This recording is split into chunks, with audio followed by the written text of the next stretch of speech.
Good afternoon and welcome to MtMtE. I'm your host, Blind Prime, and for today we're going to be talking about the Transformers Studio Series 86 Scrapper, the first of the Constructacons. How excited are you about Constructacons? Because I'm excited about Constructacons. Though this guy did make my excitement a little less, and we're going to talk about that today. If you like what you see here and you want to help me raise awareness of the blind and visually impaired through alternative means and methods, then please hit the like button, share, and subscribe. And this also will go to helping me reach more blind people who may be struggling with depression and looking for something to help them. Transformers helped me with my depression when I went blind, and they could help somebody else. So please share the videos in the hopes that they find the people they need to find. Thank you so much for helping me out with that. I love talking to you, so please leave me a comment below letting me know where is the Decepticon symbol on this guy, because I have forgotten. It's been a while since I actually saw this guy, so please inform me where is the Decepticon symbol, because I would love to know. Okay, first off, let's go over his accessories, and then we will go over everything else. And hi, I'm Blind Prime, and this is my co-host Cream the Cat. Cream is so camera shy sometimes. Cream, why are you camera shy? Yeah. Cream likes to sleep over here on the side. He hangs out with me all the time. He is my little buddy. And I enjoy having him with me when I'm doing these videos. So let's go over the accessories first, and then we're going to be doing a comparison, or we'll go over Scrapper, and we'll end the video by comparing him to Revenge of the Fallen Scrapper. And I'm not going to get into RotB, RotF, and I just don't understand their naming conventions. Like, seriously, they did not think that would confuse people. So the gun here, his little gun, he's the first Constructicon in a long time to come with his Widow weapon. And his Widow weapon's pretty cool. It's got some nice sculpt work in it. Really good stuff. You get little diodes and little etchings into the sides. I like the barrel's really nice and clean. No, there is a negative on that. There's a little waffling on the inside of the barrel. And I don't know why there needed to be waffling right there. Like, seriously, this is such a minuscule amount of plastic. You didn't need to waffle this gun at all. This needed to be complete. It needed to be full. I don't know why there's that little triangle of waffling at the tip of it. Why? It doesn't make any sense to me. That's the gun. That's his little gun. Now we'll look at his big gun. His big gun comes in two parts. We can split it off. And we'll talk about the back end first. This back end, no waffling at all, okay? I just want to state that. I had the Combiner Wars one, and the amount of negative space inside of it was just obscene. You could put a mini-con into the amount of negative space in this gun, and that was just stupid in my opinion. I was like, why not just fill that spot in with something? It was just a cost-cutting measure, and I really dislike that whenever they do that.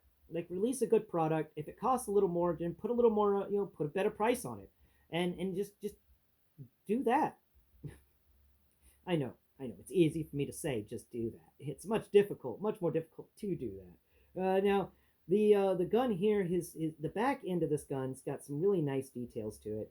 It does feel like Devastator's weapon, and I do like the fact that there is even a 5mm port on the side of it, so that you can take his the gun barrel for his weapon, which is its own little gun, and you can plug the gun barrel into the side of Devastator's gun. Now, there is no waffling in the gun barrel either.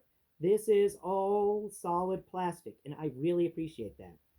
And his gun barrel's got some really nice etchings into the side, but not really much to talk about, because at the end of the day, it's a barrel, so there's not really much there to describe when it comes to sculpting.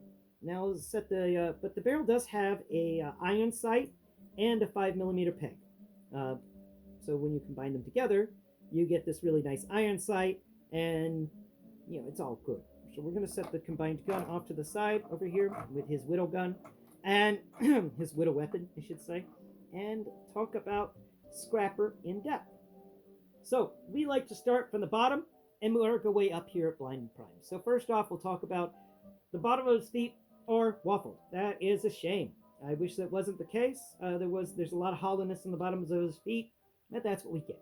But we do get a 5mm port per bottom of the foot. Moving up here to the top, we've got some really nice etchings for feet, and little layers of steel or something all laid on top of each other, and they taper down to a foot. I think that's fun. I think it's neat. It feels kind of like a vent, but it isn't one. And moving over here to the side, we got this really nice side heel thing going on here.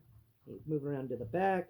We've got some nice, there's not really much texturing going on there, but there is a huge hollow section in the backs of his legs, but they at least made up for the hollow section by sculpting the interior of that hollow section. And they didn't have to do that. They didn't have to put molding in there at all, but they did. And I appreciate them for that. You're going to give us a giant hole in the back of the leg, make it at least interesting, you know? And that's what they did here. Now we move over here to the front of the leg. And by the way, we've got ankle tilt going on for the feet.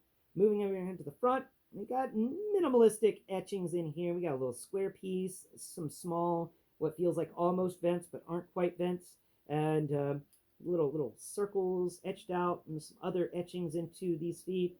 But that's mainly it. There's really not a lot of sculpt work to write home about. We got a big wheel on the side of his foot, or his lower leg, but there's no sort of etchings into the side of the wheel, and I think that's kind of a missed opportunity. They could have put a Decepticon symbol or something on the side of that wheel.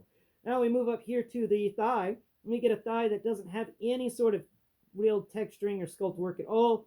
Big missed area for the thigh. We just got a small bit of etching into the side of the thigh. And why is it they always seem to ignore the thighs? Like, the thigh is there. It's a part of the Transformer. So give us some more etchings on them. You know, make it a little more detailed and more interesting. You know, now knee-wise, he has a 90-degree knee.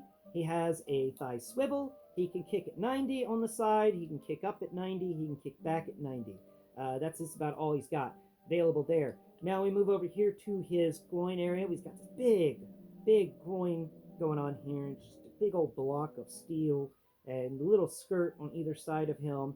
And no waist rotation at all. Coming up here to his chest, we've got a chest that's got some little sculpt work. We get rivets. We get 1, 2 rivets. Yeah, that's all the rivets we get. But we get 2 rivets. Oh, I wish there were more rivets on this guy. I really wish there were more rivets. I do think that this would have been cooler with more rivets. I don't know why they just couldn't have done that. Now, up here on this chest area, we got little vent action going on above each breast. And then his center area, it's higher than either side of his chest, but then it tapers down towards his head. And the tapered section does kind of feel like a vent, but it's just steel laid on top of each other in kind of a diagonal. Now we move up here to his head. His head's got 360-degree rotation. He can pull an exorcist. He can crack his head slightly left and slightly right. He can look slightly down. He can look slightly up. He's got a flat top, nothing going on top of his head. And then his head, his face is got one of the face shields, and we get his red glasses in there. I like it. All right, I do think his head is decently done. Moving over here to his arms. 360-degree rotation in the shoulder. He can move his shoulder up just a little more than 90. And he can also rotate at the bicep. Big old wheel for his shoulder pad. He's got a big old wheel for his shoulder. And then on the inside of his shoulder, the side that would be facing you, there's a little bit of detail going on there. Some robot sculpt work going on. Some robot stuff. But not really much. Now we come down here to the lower arm. We've got a ladder on his forearm, which is one of my favorite parts about it. I like the ladder on his forearm. And I like the corrugated steel that makes up the back of his hand. You know, when this guy pimp slaps a person, it's going to hurt. That is a solid steel. Great. That would be you'd be getting slapped with. You know, I like his hand. Though I don't like the fact that his hand is attached to this little panel on the side that folds in. So that leaves a big negative space right there behind his hand. And I don't like that. I don't like that at all. But as negative spaces go, there's the hands, the underside of the feet, the back of the legs, and that's it. Actually, the underside of the arm here right behind the wheel. The underside of the bicep has also got a big hollow section. And I mean, it's okay. It's okay, but I wish there was less of it. He does also have butterfly, which we don't get many Transformers with a butterfly, which is cool. But then he only pulls a 90 on his arm, though you can pull the arm back at a 90 as well. So, you know, he can use his arm in either direction. That's cool. Now, coming around here to his back, we've got the big old scoop. And the big old scoop is just a huge portion of his back. And then below it, we have this little flap, little flappy doodle here. That's what the Devastator weapon attaches to, or his whittle gun, because he's got this weird little attachment that's a rectangular peg, and that's a little rectangular peg hole, so we can actually plug his little gun into that, kind of. Can we? It kind of sits in there, but it's actually I don't think it's wide enough to fit. But luckily, there is a place to put the gun on the side. There's this little divot, little post sticking out the side of his big scoop, and the gun, his little gun, can fit on that. Also, if you didn't know, this blast effects can fit on that as well, so you can have him getting hit by some some fire or something like that. And finally, let's go ahead and put the gun, his Devastator weapon. I'll show you how to apply it to him. So we just take the gun, put it in half. You find the siege port on the side of the weapon. There's the siege port. Plug it into the siege port. And then you find the rectangular peg on the bottom of the weapon. You come down here to this little flappy doodle.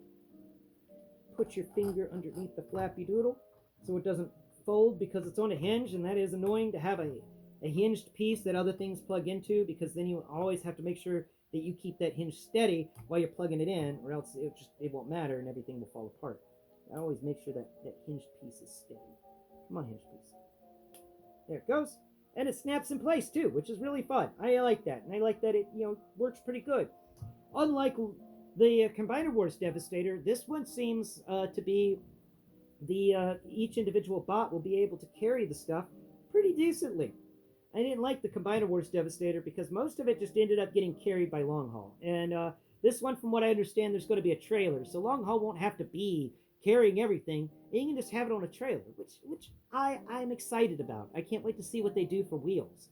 So that is the review of this character, and I have to say, I'm going to give him a B. A B out of a possible S ranking. Not a B minus, not a B plus. He just gets a flat B. I think he's a decent transformer, but there are some missed opportunities here. A lot of missed stuff, and I think that it would have been better had he, had he been just a bit bigger and had a little more detail put into him. It feels like they, and I know why they're doing it like they're doing it. It's called shrinkflation, and it occurs everywhere. You just look at your Hershey bar, think back in the 90s. Yes, it wasn't the fact that you were a kid that the Hershey bars are bigger. The Hershey bars were actually bigger back then.